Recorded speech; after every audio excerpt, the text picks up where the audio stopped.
yakati yakwana Mwari wakati sarudzai mhandara panyika dzakarurama dzigare mumhuri hadzo dzakachengetwa muimba imomo mune imwe mhuri muchaberekwa Kristu Jesu nekuti mashoko uno zvivi zvavanhu panyika zvatinhuhwira zvatishatira ini Jehovha ndoda kubvisa rudzi ruripo ndiruparadze rwose vatumwa vana Mikaeri vanoti vanhu vavakambosvika nomufananidzo wenyewe zvaita sei baba akati bvanga kwachinda munhu pasi unobva kuno kudenga kuna andotsanangurira vanhu pamusoro pokushata vatumwa ndo vakapuwa first preference yeye kuti vave panyika vakati unodzirako unondorarama sei akozofa sei ndobva vatatu vakati ava mafire iwawo iwawo mafire atimani mutumwa wakanga amirepo unoridza mheri yekuchema kuti nhani vanhu vose vakasikwa ava voparara here zvaita zvokudiko Jehovha ndokubva Jesu mwanakomana waMwari shumbai kwaJudha dzokwa Jesu asi mutaroko kwake akati ini ndatenda kuti ndiende panyika panokuti vanhu vose vatakasikana mufananidzo wenyu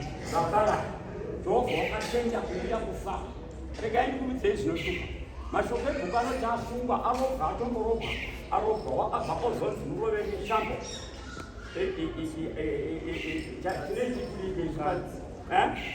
tineti kudipa ishambo tineti kudipa chikarama ngoma wakabva ashandisirwa ngoma yakamburadza pasi haana kuridza mheri achivavarira vanhu mafi akaenda murudzai pamuchinjikwa kuti wakaroverwa akatandavara akaradziba akadai zvikapera izvi danda racho ravakamurovera apedza vakati varoveri vakati apedza vakuru ndokubva konzi chiviya naro gomba ranga racherwa nechikafu ndokubva konzi musaita zvipisa zvakanaka gomba danda iri gomba mite rokuti chii tatsemuke maokosa maoko akatsemuka nezvipiki achivavarira vanhu haana kuridza mheri faramba akanyarara vanhu vacho vaakanga achitambudzikira ndiyeni ndiyesu tisu takatambudzikirwa naJesu kusvikira mugomba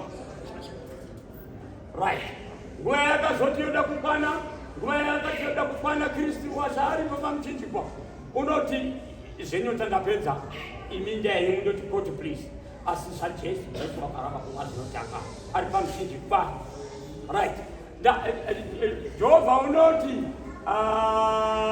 baba namtire mweya wangu handizezvi ndizere baba kamtire mweya wangu baba vakatenda kugamuchira mweya waJesu Jesu unoti zvapera unozorora unofa unozorora unofa asi hapana kana wake wedzita rake wakanga ari pakuti amununure nokuti motonaitakurura wako mukomana wakabva kuIjipti wakabva kuAfrica ndiye wakati ndibetsere henyu ndakanga ndagadzira kugero kugambipo pana pedo panapa ndimuturire hangu ndiende kumudokudika vakati hai imbomira iwe unomanyireko imbomira izvo vakanga vane tsika yavo yechiJudha yekuti kana munhu akarovererwa pamuchinjikwa kunotemwa mabvi avo kuti afe of bleed asina ropa mumuviri wake mbomira iwe mbomira uya ndokumira ndokubva vatora imachete zibanga ziguru vakati mbomira kutema watsinzinya sei izitupleva wakangwarisa ungangoti juta mbomira uya nepfumewe ndokuyanyara vati bayapa tione kana asingavhinyuki bobu nepfu onesi maawazi amashonaenda kuchikwawa mukomeno uyu waita sei haana kuti Judha akatogere wafa nokuti makabuda ropa nemvura pabayiwa ipapa aiwa zvimwe nchareka rugareka rwena Jesu ndokubva kwaiswa mugeri womurume wakanga abva kuAfrica evhangeri kuAfrica kwakusina asi nokuda kwaJesu nokuti rimwe ramazuva Jesu ari mukomana achakangudarika rusava zvishoma Herode apenga Krista pakuda kuuraya vakomana vose achavarira kuti abatanidze naJesu mweya mutsvene unoti tora mwana wandena yedu Africa vakati hakuna makororo aripo ari pagodo haaregedzi munhu chero zvikadini nesu ndopetinondourawo zikanzi ndani mwana waAfrica right ndokubva vopinda munjira ndokubva vopinda munjira tikapirikidzi vatika kuEfurata voenda kuya manje vasikabvapote vakanzi mirai ajaira kutoturikidza nezvana pamusoro pamabhiza iyo pana ndombe zvinoperera mirango svika pavari kudai vakati vapokana pachavo vakati renga vapfuurewo vachipfuurira chii anokumbira kuti vachiti fuma yose vanayi yose naye kuti kuvaruva rega vapfuuri izvo Kristu wacho wanga akachengeta. Vatumwa vakanga varipo, vatumwa kuti ndai munomubvira munondoburawa pabhota ndokubvunza vachifana vanhu vakanga vari muAfrica mabhaneti mapinda nakapi vakatova pabhota right. Pakudzoka manje mweya mutsvene unoti chinda iwe undotora mwana kuAfrica abveko achiuya muno nokuti munenge Herode wakadini wakafa handii asi pabhota paikanyaya vasvika pakati ya muneiko muzvisaga izvo tipei yakati ivo shamwari usamba ndovaiva vakambofura pamanda rega vapfurure iwe waita sei ndikubvapotendi vapfuura futi vachidzokera kunyika kwavo right rugare wakurawa ne 33 years wokurawa waitwa pamchinji pamakororo maviri rimwe kurudyi rimwe kuruboshwe mugare muchiverenga zvinhu right. Vakati naiwe iwe unorega tichitambura tichiita zvinorwadza svika dai muchinji pane woti chawaimboudza vanhu vakafa autizununguri pane woti vakagogodzwa kwakakura daiva rimwe goro rinoti iwe usadei isu tine zvivi zvedu zvatakagara uya haana uya wati uya haana akati Jesu iri mundirangarireko kana mapinda mupakusura bango renyu ndichava newe mupakusura bango rangu asi rugare basa raakabata gororo haana kuzviziva. Izvo ndiro basa riya raakabata kutanga kuti atendere Jesu kuti akurose bhodha. Ndiro basa raakabata zvemuswa vakadzoka ndiro gororo iro riya ava mamejaras vakurai. Saka pamuchinjikwa haana kuziva wakangozimba kunze pinch of the cross wakangozva kurwadza kwomuchinjikwa akateredza ndikumbire kuti zvingatibetserako naiwe Jesu wakatibetsereka ndichava newe mupakusura bango rangu gororo vakawana upenyu nenhaka yekupupura kuti ndiye Jesu Kristu.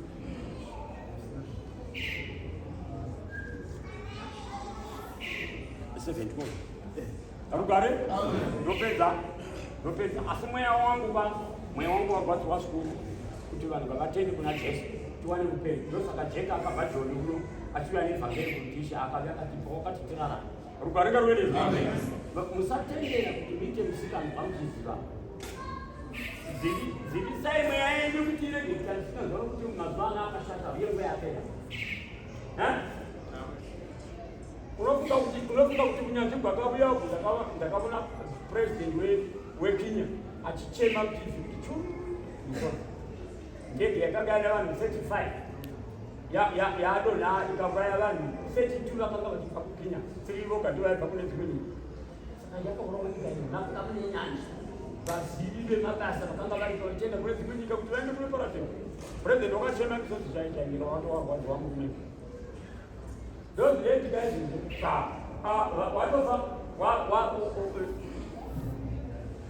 pay 7 verse yakaita 12 ndorega ndochireka ndoimbogara pasi zvimwe ndozomira goreno yakamaniniya ya 7 verse yakaita 12 tiri pana muparidzi unoverenga zvishoma usinga manini inoda kuverenga nomunhu wakavita Raba 12 yoti nokuti uchenjeri chitaviriti vandati ndai munozviitira mumwe apindire upenyu vakuve uchenjeri chitaviriti pane zvimwe zvinhu zvinenge zvichakuparadza upenyu hukuru asi uchenjeri kana kuripo kunotavira marivo futi chitaviriti kana ukakara mhaka dzako ukanga une mari unoishandisa ukangokuei chitaviri chovo arugare yotuki pakoma pandasira poti asi kunakisa kwezivo ndiko kuti uchenjeri runochengeta upenyu ngaiye munhu iyeye wandonyengetera akagambudzwa uchenjeri tokorora pakoma pako ndotangira pakoma poga asi kunakisa kwezivo kana munhu awana uchenjeri wawana kuziva ndiko zviko Arugare. Kana mnawana kuchenjera wana simu. Kana mnawana siba pana chitamu kuta. Awali Abrahama abatwale nenje. Anazo. Soro mwana wako njana yeye moja. Ungo uraya unte bai unte hii. Kana wako. Sibo yaji. Ya kuchenjera babu naye ungo sikapaya. Kusapasi na mbele pana. Kalau kata ini kalau orang tu itu cakap bani, bisa kan dua orang baik. Wes, bukan orang pada orang tu orang tu apa? Oh, banti, baik dari dulu tu mata banti. Raka sampai kaya tu nanti dulu. Raka cakap Brahma ucap dah bukan mana. Cakap surat pun sini pun dia supaya jawab pun jawab bawa kita jawab buktikan sini iwe. Waktu di rumah tinggal. Rugare, Abraham ndo kuchio kwa ndiye kuni sipai. Ukwezi. We ndo kusungura. Rikawone secret ya taifa. Isaka ngoya akasungwa. Bible ari kuti paka cha msimba. Nokuti Abraham akanga bamtana. Ungadi akakulirwa. Anje. Right. Ndokura mwana munondo ndokubudisa. Abraham abudisa munondo mwana wakanga akasunura achona munondo akati right. Karena baba wangu uraya ndio baba wangu ndiye. Anije? Abraham mtumwa azodani zira unorega unosunungura mwana we ana kutila. Na itu nakachenjera. Bana ndio bakera. Nobody will wakati na Israeli ndiye matupe tatero ndio maana Musa ndio sasa isa. Asunu wala baba yake baba akabuta kwa Unapenda sisi kwa maana ndio sasa tunaona Rugare.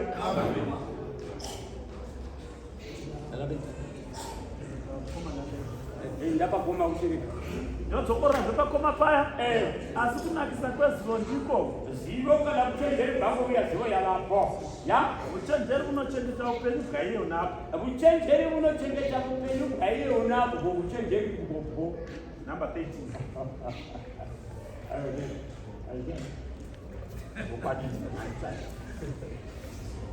Kana mungu haikuwa mchezo ulenga hapo leo for free. Unafuna kuchenjera. Unafuna kukumbia kuchenjera. Kana kapua kuchenjera. Mbali wote kuchenjera unochenjera kile. Waona wakaona chini wakaona kuchenjera ndio unochenjera. Uya usina kukumbia usina. Abantu ndibana bamani ndibana ngokwa. Wow. Agenda maandiko huko kwa asimandika ngoma tungo kelea ngada mambo ndambia Rugare tungo kelea opani mwaka chikoro chetu mno mjeni kama tena watu wakaenda chikoro hapo chini pesa leta chikoro chini mambana mwani na kakakiri kwa sana kana bantu basina chenge chikoro ala chenge Jesu nani Jesu ndio wakati wa msowe kona pakerekeo gayoga inona matwana abantu saka kana muchireka chikomo cha Jehova chichifa mulipo Kristo ningani paka kutanda achishona achitazina makatosanga pakupera kwa mazuva shiwe ngati koko amen.